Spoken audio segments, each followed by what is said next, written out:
저는 오늘 여러분과 함께 오직 의인은 믿음으로 말미암아 살리라는 제목으로 로마서 1장 17절을 중심으로 오늘 말씀을 함께 나누고자 합니다.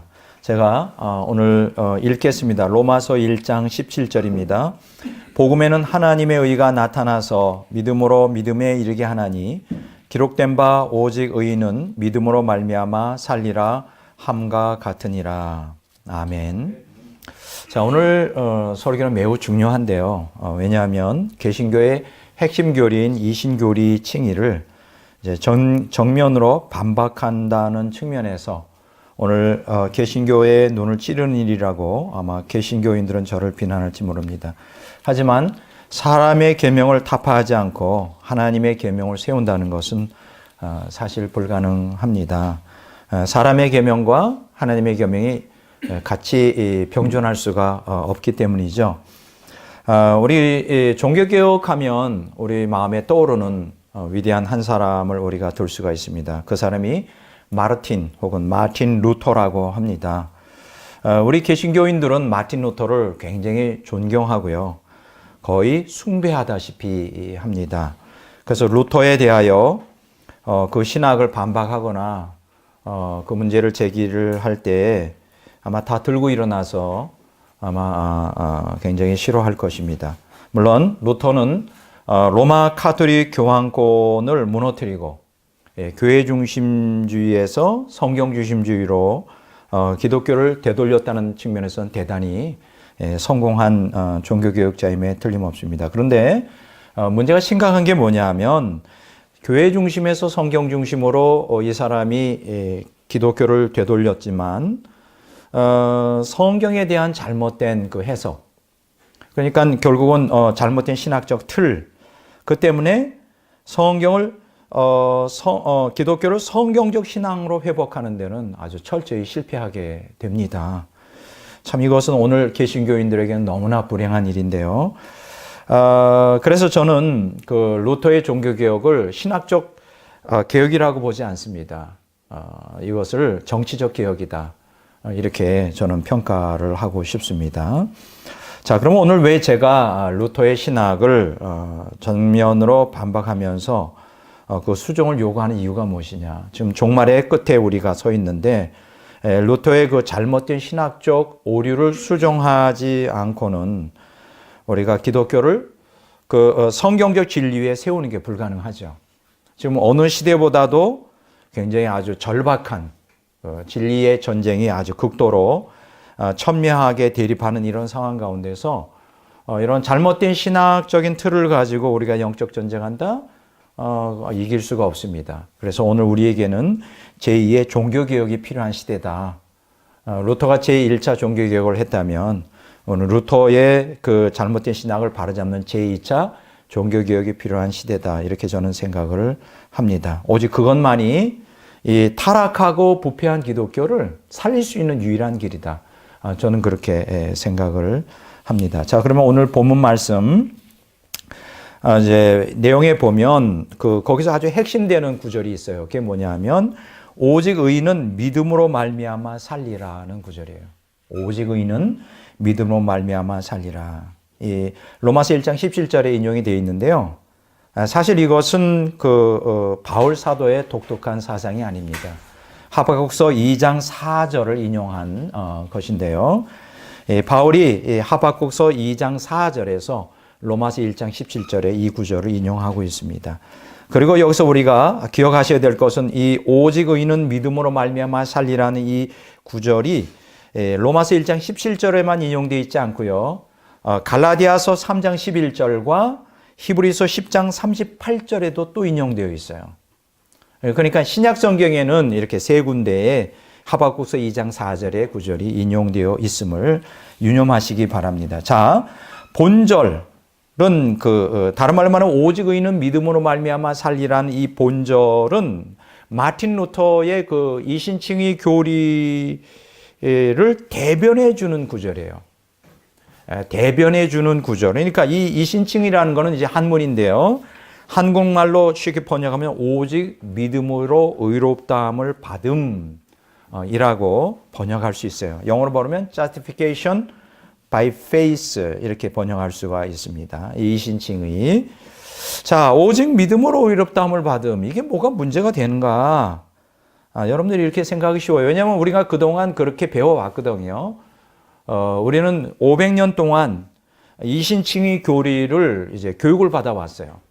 그리고 그것이 개신교의 핵심 사상이고 중심이라고 사람들은 믿어왔고, 또 많은 사람들은 이 본절이 로마서 전체의 주제라고 생각을 합니다. 그러니까 로마서 전체에 바울 사도가 가르치는 핵심이 뭐냐? 오직 의인은 믿음으로 말미암아 살리라 하는 이신칭의가 로마서 전체의 주제라고 사람들이 다 그렇게 믿고 생각합니다. 자, 그러면 제가 오늘 질문을 던지고 싶습니다. 과연 본문 말씀은 이신칭의 교리를 가르치는 또 로마서 전체의 핵심 교리인가?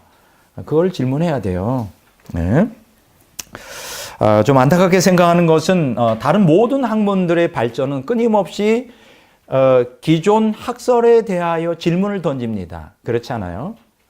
그거를 어떤 학문이든 그 발전이라는 게 있을 때는 항상 기존 학설에 대하여 의구심을 제기하고 질문을 던짐으로 발전을 꾀하는 거거든요.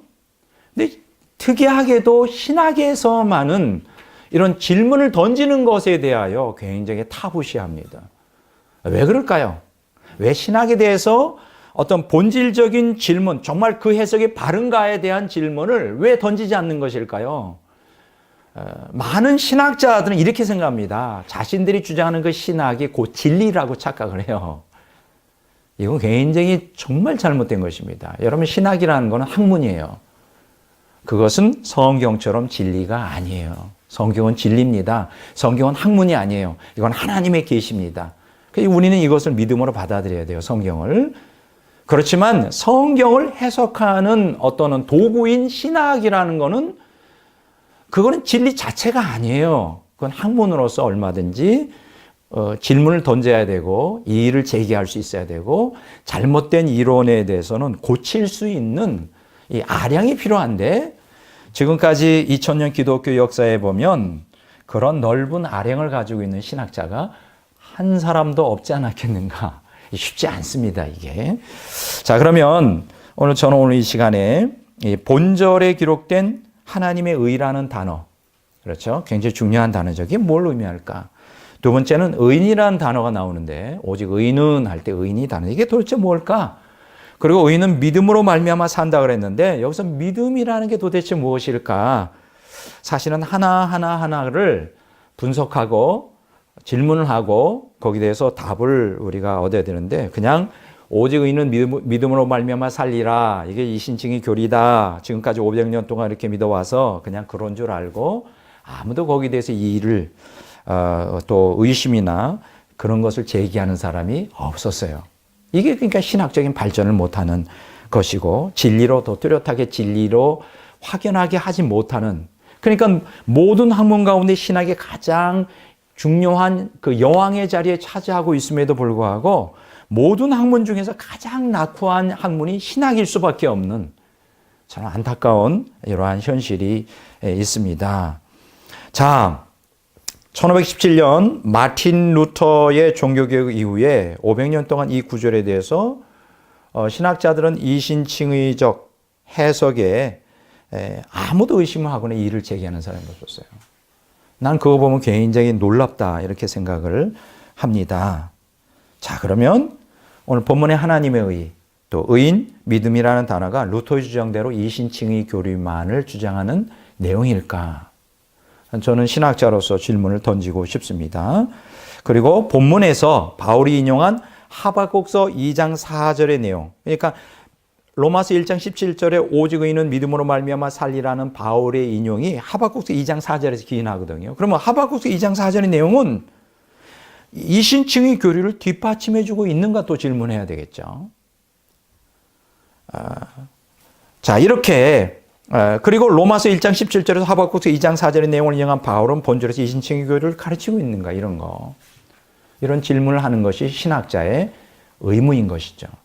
네, 저는 이렇게 생각합니다. 자, 그래서 오늘 이 문제를 바로잡기 위해서 저는 세 개의 대지로 오늘 말씀을 전개해 나가려고 합니다. 첫째는 오직 의인은 믿음으로 말미암아 살리라는 구절에 대한 루터의 해석을 제가 한번 쭉 일별해 보겠습니다. 두 번째로 그 다음에 하박국서에 나오는 하박국의 견해가 무엇인지 하박국의 해석을 제가 한번 또 풀어보겠습니다.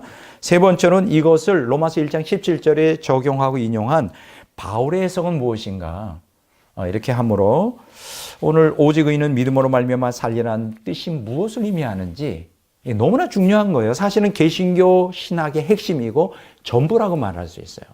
이렇게 중요한 주제를 아무도 여기에 대해서 다루는 사람이 없었어요, 그동안에. 그래서 제가 감히 부족하지만 성경을 중심으로 이게 무엇을 의미하는지 좀 해석을 해보고자 합니다. 자, 첫 번째, 오직 의인은 믿음으로 말미암아 살리라는 구절에 대한 루터의 해석을 한번 좀 보겠습니다. 루터는 이 오직 의인은 믿음으로 말미암아 살리라는 구절에 근거하여 이신칭의 교리를 창안해냅니다. 창안해내요. 그러니까 이 구절이 이신칭의 교리다. 성경의 이신칭의 교리를 주장하는 가장 중요한 구절이다라고 막 주장합니다. 그러면서 이런 말을 덧붙여요, 루터가. 이신칭의 교리가 교회를 세우기도 하고 무너뜨리기도 하는 조항이다. 영어로 말하면요. Justification by faith alone is the article on which church stands or falls. 이렇게 이제 영어로 나와 있어요. 그러니까 이신칭의 교리만이 그것에 대한 그 조항, 아티클, 그 내용, 그것이 교회를 세우기도 하고 무너뜨리기도 한다. 이게 무슨 얘기일까요? 어떤 의도로 이 얘기했을까요? 그만큼 이신칭의 교리는 거기에 교회의 운명이 달려있다 이거예요. 이신칭의 교리를 받아들이면 교회가 살고 그것을 거부하면 교회가 붕괴된다. 이런 얘기겠죠. 루터의 의도를 얘기하면. 이 사람의 주장대로 루터는 항상 이신칭의 교리를 이 본문에 의하여 항상 주장합니다. 오직 믿음으로만 의롭다함을 받는다. 자, 그래서 이 이신칭의 교리 때문에 로마 카톨릭이나 그 히랍 정교회, 여러분, 거대한 하나의 종교개혁 이전에 거대한 하나의 그 기독교의 그 종파가 있었지 않았습니까? 이들과 확연히 그 교리에 있어서 구분이 돼요. 로마 카톨릭이나 히랍 정교회는 이런 교리를 가르친 적이 없거든요. 그래서 개신교의 독보적인 교리로 확립이 됩니다. 루터에 의해서. 결국 루터는 이신칭의 교리를 성경의 핵심 사상으로 정착시켜요. 쉽게 얘기하면 이신칭의 교리가 성경의 핵심 교리다. 전부다. 그것만 주장해요. 아주 놀랍죠. 자, 근데 여기서 아주 좀 더 나아갑니다. 루터는 여기서 더 나아가요. 기독교의 핵심 교리이며 성경이 가르친 전부라 그러면서 이 과정에서 루터는 어마어마한 일들을 전개해 나갑니다. 그게 뭘까요? 이신칭의 교리를 성경의 정경성을 여부를 판단하는 기준으로 삼습니다. 마치 18세기 계몽주의 시대에 계몽주의자들이 인간 이성을 진리와 거짓의 판단의 기준으로 삼듯이 루터는 이신칭의 교리를 성경이 진짜냐 가짜냐, 어떤 책이 진짜냐 가짜냐를 판단하는 기준으로 삼아요. 와, 대단한 분이에요. 내가 생각할 2000년 기독교 역사에서 아마 루터만큼 담대함과 과감함을 가진 신학자는 없지 않았겠는가. 누구도 그렇게, 어느 신학자도 복음주의 안에서 성경 자체를 자기의 그 교리적인 그 이신칭의 교리를 기준으로 하여 이 성경이 진짜냐 가짜를 판단한 사람이 아무도 없었거든요. 감히 그렇게 누가 성경을 판단하겠습니까? 성경 밑에 들어가려고 했었죠. 루터가 대단한 사람이에요. 루터는요, 자신의 이신칭의 교리를 뒷받침해 준다고, 적극적으로 서포팅해 준다고 생각하는 바울 서신을 아주 중시했습니다. 바울 서신을 아주 중시했어요. 여기서 우리가 팁으로 한마디만 더 말씀드리고 싶어요. 그러면 루터가 이신칭의 교리를 강력하게 뒷받침해 준다고 이제 바울 서신은 그렇게 믿었는데, 그러면 과연 모든 바울 서신들이 이신칭의 교리를 뒷받침해 줄까? 이거 생각해 봐야 되고요. 두 번째로는 마틴 루터가 로마서와 갈라디아서를 중심으로 이신칭의 교리를 확립했는데, 자, 그러면 바울의 로마서와 갈라디아서, 이거 이제 로마서와 갈라디아서는 바울의 그 신학 서신이에요. 그러니까 다른 많은 책들을 썼는데 신학적인 문제를 깊이 다루는 게 로마서 갈라디아서인데, 그러면 과연 바울의 로마서와 갈라디아서는 이신칭의 교리를 적극적으로 뒷받침해주고 옹호해주고 있는 거, 이것도 한번 생각을 해봐야 돼요.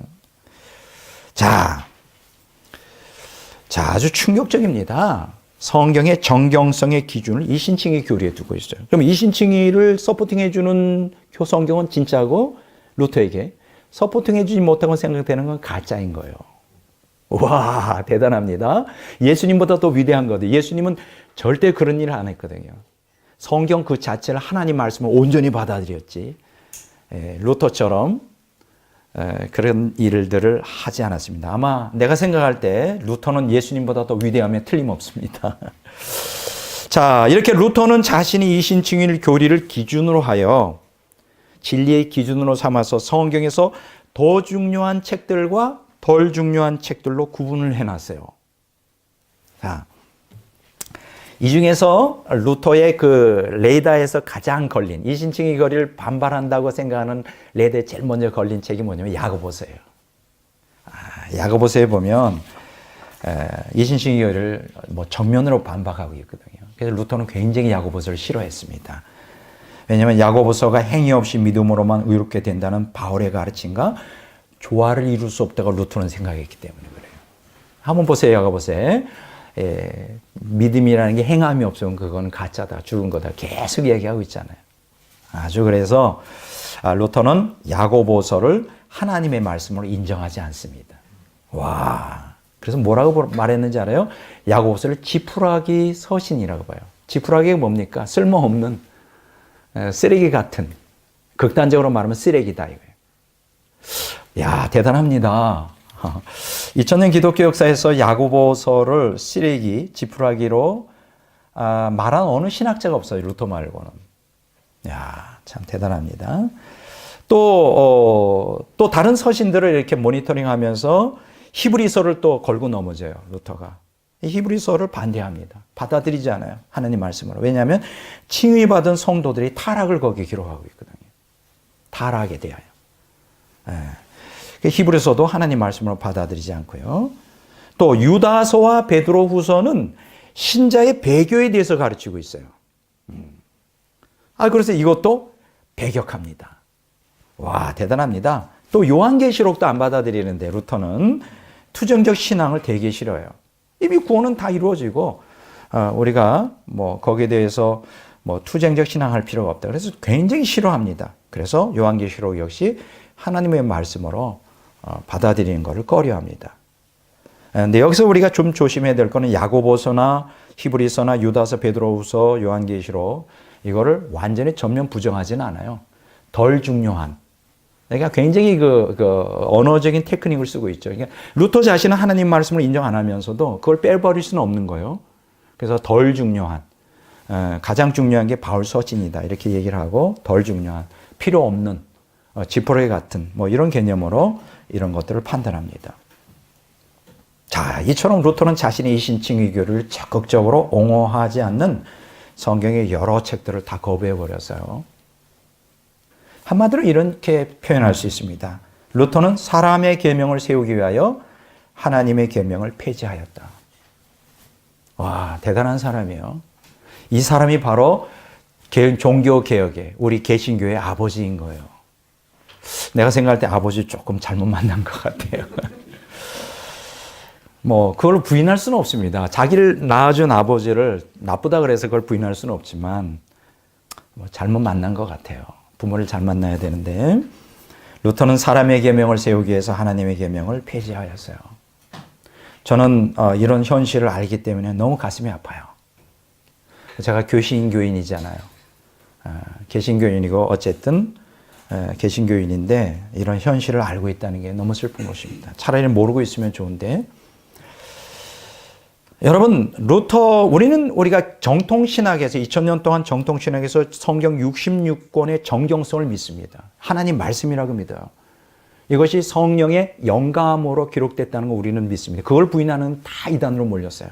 지금도 이단이에요. 성경을 부인하는 거, 더 나가서 성경의 어떤 책을 부인한다? 그건 이단인 거예요. 하나님 말씀을 안 믿는 건 이단으로 되어 있는데, 특이하게도 루터는 그런 것들을 안 믿었는데도 이단으로 몰리지 않았습니다. 아버지로서의 특권인가 봐요.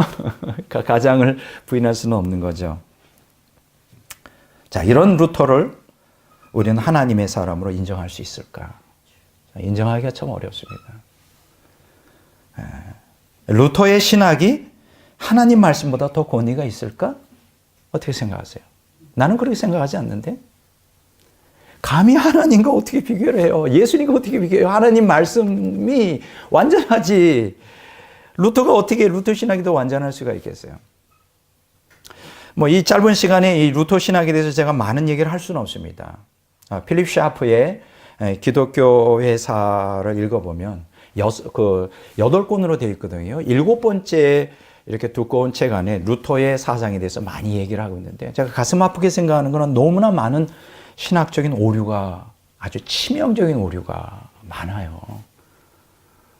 예를 들어 노예의지론이라든가, 또 쯔빙글리와의 그 성찬론에서의 공제설이라는 게 굉장히 정말 치명적인 오류인데, 이거를 자기의 그 교리에 전면에 나서는데, 결정적으로 정말 치명적인 우리에게 해를 끼친 게 바로 이신칭의 교리예요.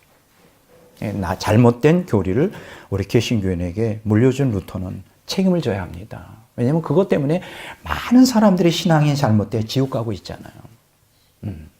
그럼 루터가 종교개혁한 목적이 뭐냐? 영혼을 살리기 위하여, 그렇죠? 영혼을 살리기 위하여 구원하여 저들을 하나님의 백성으로, 하나님의 자녀로 만들어 천국 가게 하는 게 종교개혁의 목적이어야 되지 않는가? 저는 그렇게 생각하거든요. 그런 측면에서는 루터는 성공하지 못했어요. 참 너무나 슬픈 일입니다. 기독교인이 자기 취향에 따라 하나님의 말씀을 마음대로 선별하여 취하고 버릴 권한이 있는가? 저는 그런 권한이 없다고 생각해요. 예수님도 그렇게 하지 않았는데 감히 인간이 어떻게 그렇게 할 수가 있는가? 자, 루터가 가르치는 이신칭의, 이게 오직 믿음으로 의롭다함을 받는다는 이신칭의 교리를 분석해 보면요, 생명력 없는 공허한 이론에 불과해요. 껍데기만이에요. 종교적인 껍데기만이에요. 내용에 알맹이가 없어요. 좀 예를 들어 보겠습니다. 이신칭이 기초가 되는 하나님의 의를 루터는 어떻게 평가를 하고 있느냐? 인간에게 약속한 하나님의 언약의 신실함으로 해석합니다. 하나님의 신실함, 약속. 근데 무슨 약속을 했느냐, 하나님이? 그리스도가 온전히 율법에 순종했다는 거예요. 그래서 완전한 의를 예수님은 확보하고 계시다는 거예요. 근데 이 그리스도의 완전한 의는 신자가 예수님을 믿는다고 고백할 때 신자에게 그대로 전가된다는 거예요. 전가되는데, 그래서 그 전가된 그리스도의 의 때문에 하나님께서는 그 신자를 의롭다고 선언해 준다는 거예요. 이게 바로 루터의 칭의론의 핵심이에요. 자, 이해가 되세요? 다시 말합니다. 하나님의 의라는 것은 인간을 향한 하나님의 신실함이에요. 그 신실함은 뭐냐, 내용이. 예수님이 율법에 온전히 순종함으로 완전한 의, 그리스도의 완전한 의를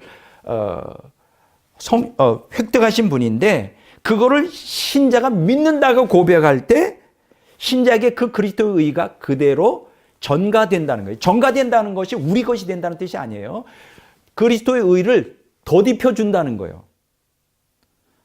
쉽게 얘기하면 비가 오는데 빗물에 젖지 않게 그 안에 있는 어떤 사물을 보호해 준다는 거예요. 그러니까 그리스도의 의가 내 것이 된다는 뜻이 아니에요. 오해하지 마세요.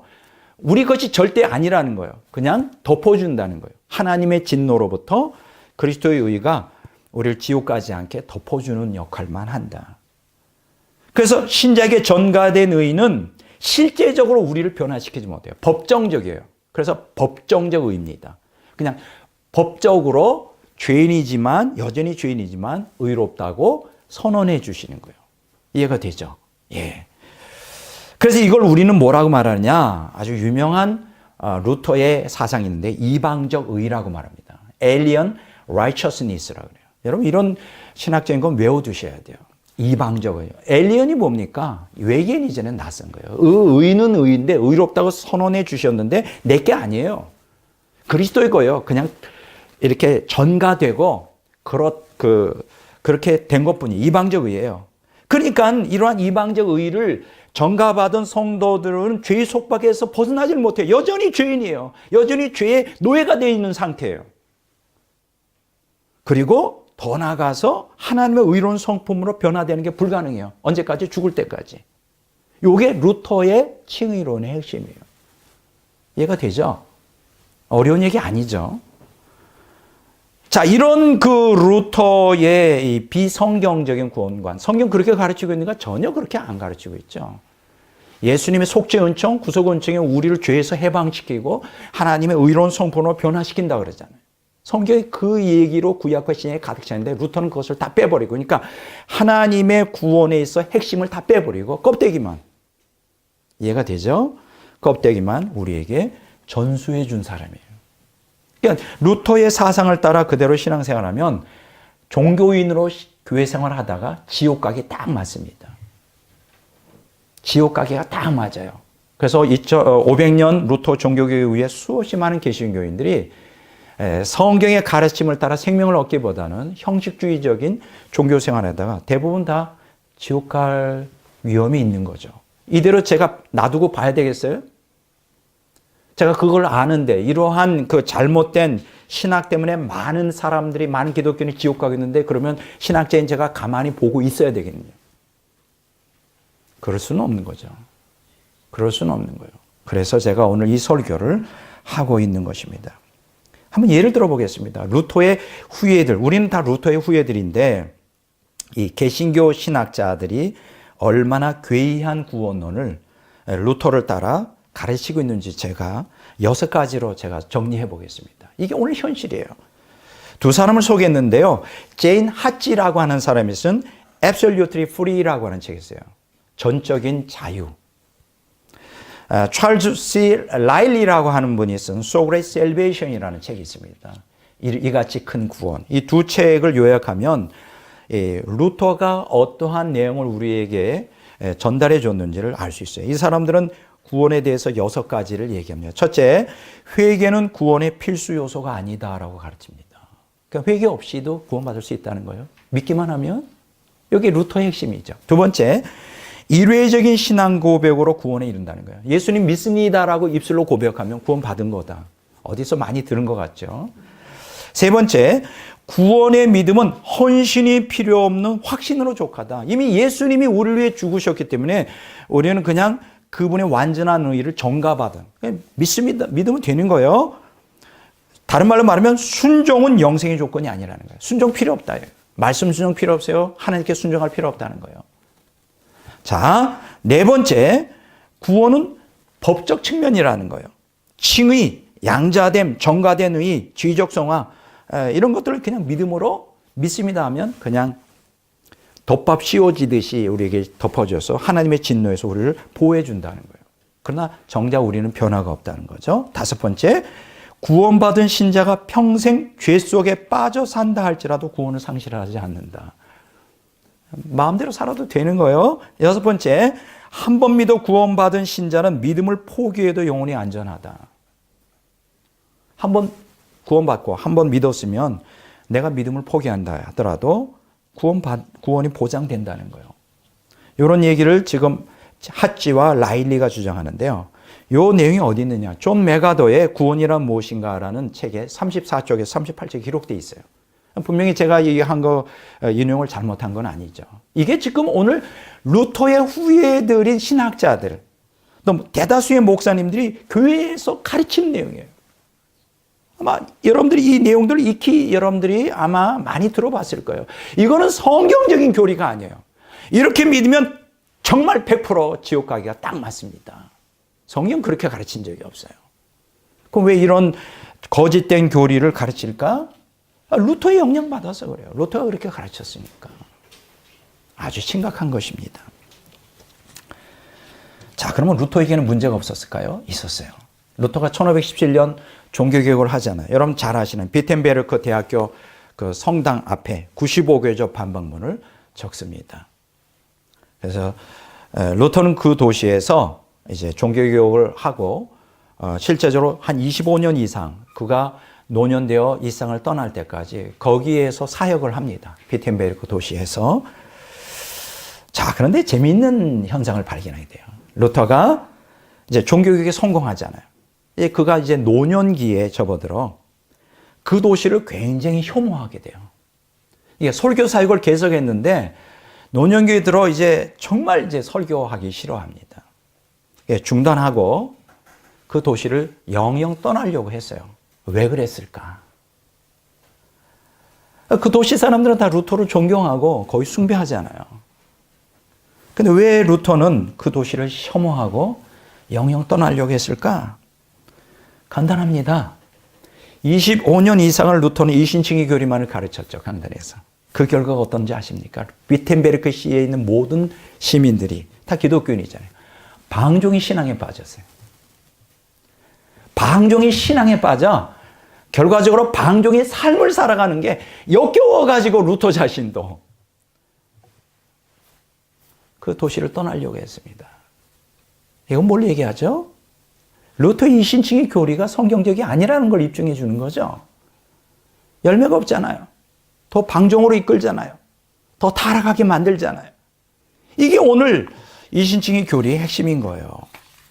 자, 그러면 이제 두 번째로 오직 의인은 믿음으로 말미암아 살리라는 구절이 이제 로마서 1장 17절에 바울이 인용했는데 그것이 어디서 따왔느냐면 하박국서 2장 4절에서 따왔거든요. 그럼 하박국의 해석은 무엇인지 좀 생각해 봐야 되겠습니다. 이 하박국서 2장 4절에 보면요. 여러분들이 성경 읽어보면 의인은 그의 믿음으로 말미암아 살리라는 구절의 역사적인 배경을 알 수 있어요. 왜 이 구절이 나오게 됐는가? 자, 보세요. 하박국 선지자가 활동하던 시대는 어떤 시대였느냐면 의인이 고난을 당하고 불의한 자가 천하를 호령하는 부조리한 사회였어요. 하박국 당시에.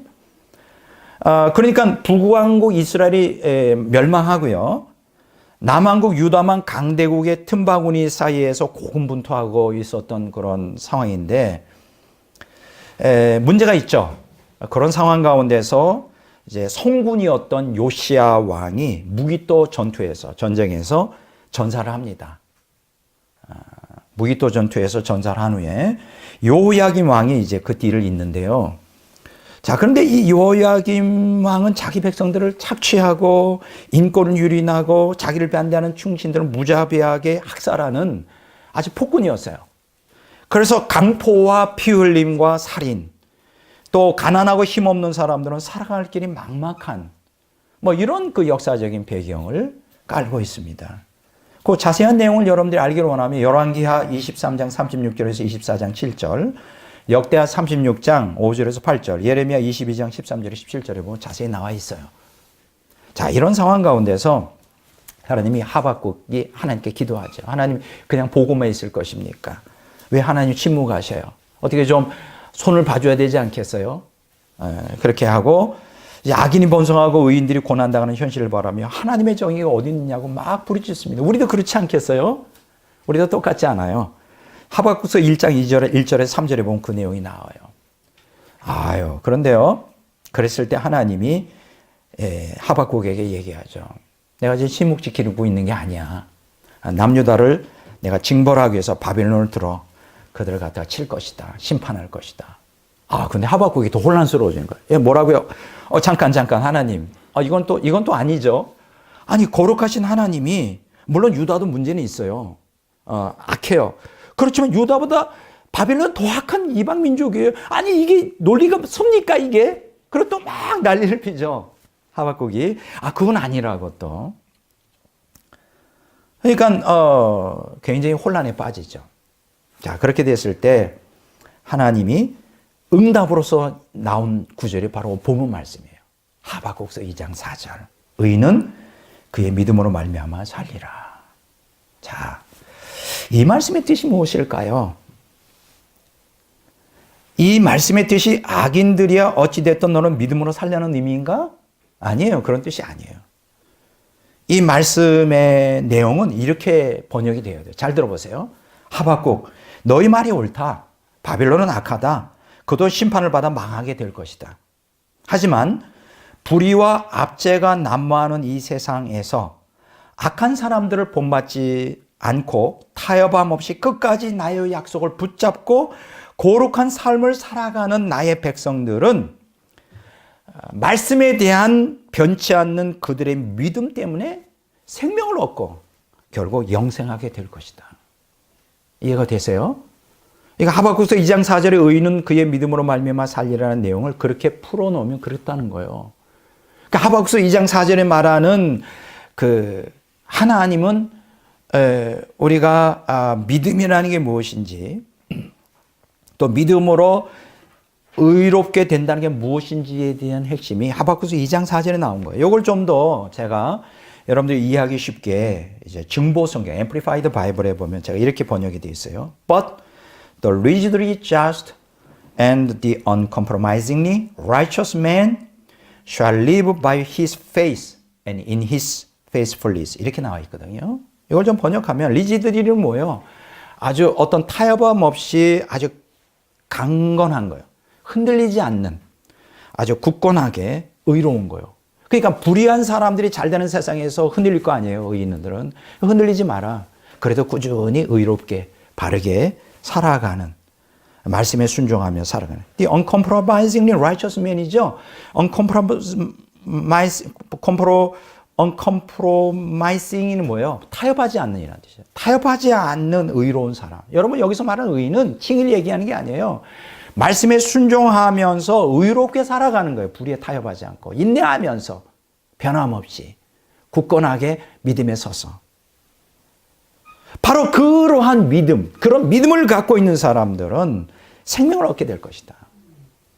그리고 그게 뭐예요? In his faithfulness. 그의 신실한 신앙이죠. 신실한. 그러니까 여기에서 말하는 의인이라는 건 칭의를 얘기하는 게 아니에요. 의롭게 살아가는 의인들을 얘기하는. 그러니까 하박국서 2장 4절의 의인은 그의 믿음으로 말미암아 살리라는 구조는 칭이 아니라 성화에 대한 교훈이에요. 성화. 끝까지 불의와 타협하지 않고 인내하며 말씀에 순종하면서 의롭게 살아가는 성도들은 생명을 얻고 영생을 얻게 할 것이다. 그것이 하박국서 2장 4절의 핵심인 것입니다. 자, 세 번째로요. 자, 이 로마서 1장 17절에서 바울 사도는 하박국서 2장 4절을 인용하죠. 그러면 바울 사도는 본조를 통해 믿음에 의한 칭의를 가르치려고 인용한 것인가? 또 질문해야 되겠죠. 네.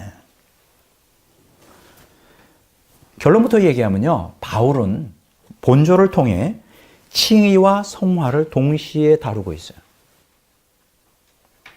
마틴 루터는 성화를 배제하고 칭의만을 다루고 있는데 비해서 바울 사도는 칭의도 다루고 있지만 궁극적으로 성화를 다루고 있어요. 그 어떻게 할 수 있느냐고요? 로마서의 교리 부분이 이제 1장부터 8장까지인데 특히 로마서 3장 21절에서 5장 21절에서는 바울이 집중적으로 칭의를 다루고 있습니다. 제가 칭의를 부인하는 게 아니에요. 근데 문제는 뭐냐? 칭의만 다루는 게 아니라 로마서 6장, 7장, 8장에서 바울은 성화를 다루고 있어요. 성화를 다루고 있어요. 자, 한번 보겠어요. 로마서 5장 6절 우리가 아직 연약할 때, 로마서 5장 8절 우리가 아직 죄인 되었을 때, 로마서 5장 10절 우리가 원수 되었을 때 그리스도께서 우리를 위해 죽으심으로 말미암아 하나님의 은혜와 예수님의 보혈과 우리의 믿음으로 값없이 의롭다 하심을 얻게 되었다는 거예요. 다른 말로 말하면 우리가 연약하고 죄인이고 심지어는 원수된 상태에 있을 때 우리로서는 어떻게 하나님과 올바른 관계를 맺는 게 불가능한 거예요. 그렇지만 하나님의 은혜로 예수님의 보혈로, 그렇죠? 우리가 믿음으로 나아갈 때 하나님과 올바른 관계를 맺는 칭의를 값없이 얻게 된다는 거예요. 그 로마서 3장 21절에서 5장 21절의 핵심이에요. 분명히 바울은 로마서 3장 21절에서 5장 21절에 칭의를 가르치고 있습니다. 그런데 문제는 바울이 로마서에서 칭의만 가르치지 않고 로마서 6장, 7장, 8장에서 성화도 가르치고 있다는 게 중요한 거예요.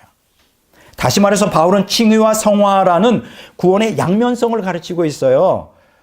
자, 이는 루터가 주장한 칭의 구원론이 아니라 칭의 성화 구원론을 가르치고 있다. 이렇게 제가 말씀을 드릴 수가 있습니다. 바울은 칭의 받은 성도들이 성화를 추구하지 않고 유교를 따라 살면 반드시 멸망한다고 로마서 8장 13절에서 경고하고 있습니다. 너희가 육신대로 살면 반드시 죽을 것이로되 영으로서 몸의 행실을 죽이면 살리니. 자, 그런데요, 기이한 것은요, 마틴 루터가 로마서와 갈라디아서를 주석하거든요. 사실은 그 마틴 루터의 이신칭의 교리가 로마서와 갈라디아서에서 나온 사상이잖아요. 주석을 해요. 이 사람이 성경학자예요. 주석학자라고요. 그런데 좀 기이한 일은 왜 루터는 로마서에서 칭의만을 발견하고 왜 성화를 발견하지 못했을까?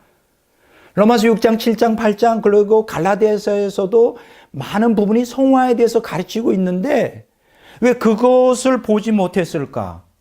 왜 그것을 파악하지 못하고 오직 칭의 구원만을 고집하는 것일까? 정말 이해가 안 돼요. 저는 성경학자는 아니거든요. 루터처럼 헬라어 히브리어에 능통한 사람은 아닌데도 발견이 되는데 왜 그걸 발견하지 못했을까? 좀 신기한 일이에요. 여러분, 실제로 성화를 지향하지 않는 그 칭의 구원론은 신앙의 열매를 몇 개 못 만들어요. 이게 칭의와 성화가 같이 붙어 있거든요. 칭의와 성화가 서로 협력하면서 우리가 구원이 진행이 되거든요. 그러니까 왜 칭의는 사실 성화를 위한 기초예요. 우리는 죄인이잖아요. 하나님과 원수 상태에서 우리의 노력으로는 하나님과 관계를 맺을 수가 없죠. 그래서 하나님이 그 길을 열어놓으신 거예요. 예수님 속죄 은총으로. 그렇잖아요. 그래서 죄인임에도 불구하고 일단은 의롭다고 선언해 주면서 하나님과 올바른 관계를 맺어주시는 게 칭의의 핵심이잖아요. 그러면 거기서 끝나진 않아요. 이 칭의를 주시는 이유가 성화를 위한 거예요. 성화를 위한 발표네. 그러니까는 칭의를 믿는 신앙이 성화로 나가지 않으면 그냥 발판 신앙에서 끝나고 마는 거예요. 그러니까 칭의는 성화를 목적으로 해야 돼요. 지향해야 되는데 루터는 성화를 지향하지 않고 루터 사상에는 성화 개념 자체가 없는 거예요. 이해가 되죠? 그러니까는 루터의 칭의 구원론만 가지고는 절말이 신앙이에요. 온전한 정말 이 세상에서 승리하는 그리스도인의 삶을 사는 게 불가능한 거라고요.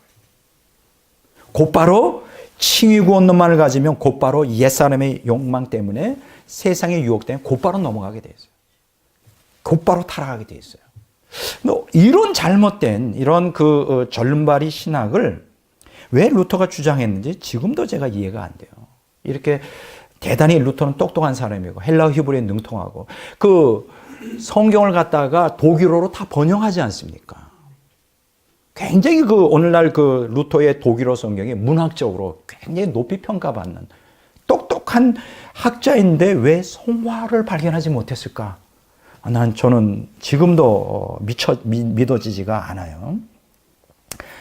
바울은 분명히 로마서 3장 21절에서 5장 21절, 갈라디아서 3장 1절 14절을 주로 칭의를 가르치고 있어요. 제가 부인하는 거 아닙니다. 근데 그 외의 모든 서신들을 다른 부분에서는 성화를 가르치고 있어요. 근데 루터는 그것을 보지를 못했습니다. 여러분, 하박국서 2장 4절 의인은 그의 믿음으로 말미암아 살리라는 구절을 인용한 갈라디아서 3장 11절은요. 칭의를 가르치고 있어요. 그런데 히브리서 10장 38절의 이 구절은 성화를 가르치고 있어요. 따라서 바울이 로마서 1장 17절에서 하박국서 2장 4절을 인용하여 오직 의인은 믿음으로 말미암아 살리라는 구절은 칭의뿐만 아니라 성화도 함축하고 있다고 보는 것이 정확한 해석이에요. 근데 루터는 성화를 보지 못하고 이 구절에서 칭의만을 보았습니다. 이것이 오늘 개신교인들에게는 치명적인 신앙의 오류를 발생하여 오늘 성경적 신앙으로 나아가지 못하게 오히려 방해하는 잘못된 신앙이 되어버리고 말해서 이해가 되죠. 네. 자, 그러면 이러한 제가 여러분들에게 설명했는데 로마서 1장 17절이 칭의만이 아니라 성화도 가르치고 있다는데 과연 그것이 본절에서 나오는가 증거가 나옵니다. 로마서 1장 17절에 보면 이런 구절이 있어요. 믿음으로 믿음에 이르게 하나니. 다시요. 믿음으로 믿음에 이르게 하나니. 이 구절이 있거든요. 이 구절을 통해 본절이 칭의만이 아니라 성화도 주장하고 있다는 아주 도드라진 증거를 입증해주고 있는 거예요. 자, 본문에 보면요. 믿음이라는 단어가 두 번 나와요. 헬라어에는 피스티스라고 합니다. 근데 동일하죠. 그런데 전반부에 나오는 믿음으로와 후반부에 나오는 믿음에 이르게라는 단어의 개념이 전혀 달라요. 놀랍습니다. 놀라요. 자, 앞에 나오는 믿음으로라는 단어는 에크피스테오스라고 합니다. 에크피스테오스. 이게 뭐냐 하면 그리스도를 구주로 고백하는 칭의 믿음을 가르쳐요. 어떻게 그거 알 수 있느냐고요? 여기서 에크라고 하는 게 킹제임스 버전이면 from으로 번역해서 무엇으로부터. 그 헬라어 단어 에크는 하나님과 올바른 관계를 맺는 믿음을 지칭하는 거예요. 그게 하나님으로부터 나와요. 하나님으로부터 나오는 출처가.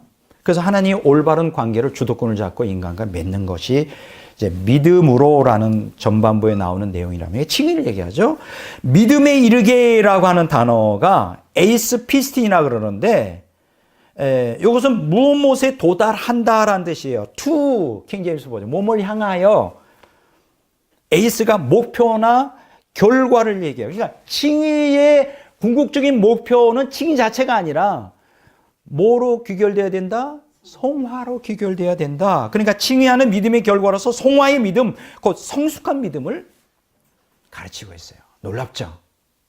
그러니까 여기서 우리가 본문에 나오는 믿음은 두 가지 믿음을 지칭하는 거예요. 전자는 칭의의 믿음을 얘기하고 후자는 성화의 믿음을 주장하는 거예요. 칭의와 성화가 이 본문에 나와 있다고요. 이 두 가지 믿음은 분리가 안 됩니다. 서로가 밀접하게 연결되어 있어요. 근데 루터는 어떻게 이걸 분리해놨지. 그리고 성화 믿음을 죽여버렸어요. 칭의 믿음만 주장하다 보니까 이게 마귀의 계계죠. 여러분, 마귀는 성경을 온전히 부인하거나 아니면 그게 힘들면 부분적으로 부인하게 만들죠. 마태복음 4장에 보면 사탄이 예수님을 시험할 때 처음에는 하나님 말씀을 부인하잖아요. 그게 안 되니까 어떻게 돼요? 하나님 말씀을 인용하잖아요. 여러분, 성경 전체를 부인하는 그러한 이단도 조심해야 되지만 부분적으로 받아들이면서 부분적으로 부인하는 이단도 굉장히 조심해야 돼요. 루터가 바로 두 번째 함정에 빠지고 말은 거예요. 너무 안타까운 일이에요. 루터가 참 나쁜 사람이 아니에요. 좋은 사람이고 그런데 어떻게 이러한 치명적인 오류를 우리 개신교인들에게 주었는지 생각만 해도 참 너무나 슬픕니다. 다시 얘기합니다. 믿음에는 두 가지가 있어요. 칭의의 믿음, 두 번째는 성화의 믿음. 칭의 믿음은 하나님과 올바른 관계를 맺게 합니다. 성화의 믿음은 하나님의 의로운 성품으로 성도를 변화시켜요. 이게 같이 맞물려 있어야 우리가 균형 잡히고 정말 온전한 신앙이 되는 거예요. 근데 오늘 대다수의 개신교인들은 성화의 믿음이 없어요. 칭의의 믿음에 안주하고 있어요. 그러니까는 변화가 없는 거죠. 너무나. 자, 오늘 결론을 말씀드립니다. 하나님 말씀보다 루터의 신학을 더 신봉하는 개신교인들. 아마 제가 이런 설교하면 난리가 날 거예요. 저를 공격할 겁니다. 대다수의 신학자들이. 하나님 말씀보다 루터의 신학을 더 신봉해요. 사람의 계명을 추종하기 위해 하나님의 계명을 저버린 개신교인들. 오늘 대다수의 기독교인들은 하나님 말씀보다 이신칭의 교리를 더 믿습니다. 하나님의 계명을 따를 것인가, 사람의 계명을 따를 것인가, 이건 우리 각자가 선택해야 될 문제예요. 선택해야 됩니다. 여러분들 선택해야 됩니다. 사람의 계명을 따를 것인가, 하나님의 계명을 따를 것인가, 여러분들이 선택하셔야 돼요. 잘 영적으로 분별하여 무엇이 옳은가 잘 보셔서 선택해야 돼. 왜 이 선택이 중요하냐? 하나님의 계명을 따라 신앙생활하면요, 생명이고 천국 가는 거예요. 그렇지만 사람의 계명을 따라 종교생활하면 사망이요, 지옥 가는 거예요. 그건 선택이 여러분에게 달려 있는 거예요. 생명과 사망, 천국과 지옥, 둘 중에 하나를 선택하십시오. 오늘 제 설교를 듣고 영적으로 기도하면서 잘 분별하여 생명의 길로 선택하여 그 길로 가기를 저는 간절히 바랄 뿐입니다. 중립지대라는 게 존재하지 않아요. 둘 중에 하나를 선택해야 돼요. 로또를 선택할 것인가, 예수님을 선택할 것인가. 로또의 신앙을 선택할 것인가, 하나님의 진리를 선택할 것인가. 이거는 둘 중에 하나를 선택해야 될 두 가지 다 가질 수는 없는 거예요. 오늘 이 설교를 통하여 많은 우리 개신교인들이 각성이 되고 잘못된 신앙을 좀 수정했으면 하는 바람이 제 마음속에 간절합니다. 오늘 저와 여러분들이 진리로 승리하시기를 주의 이름으로 축원을 드립니다.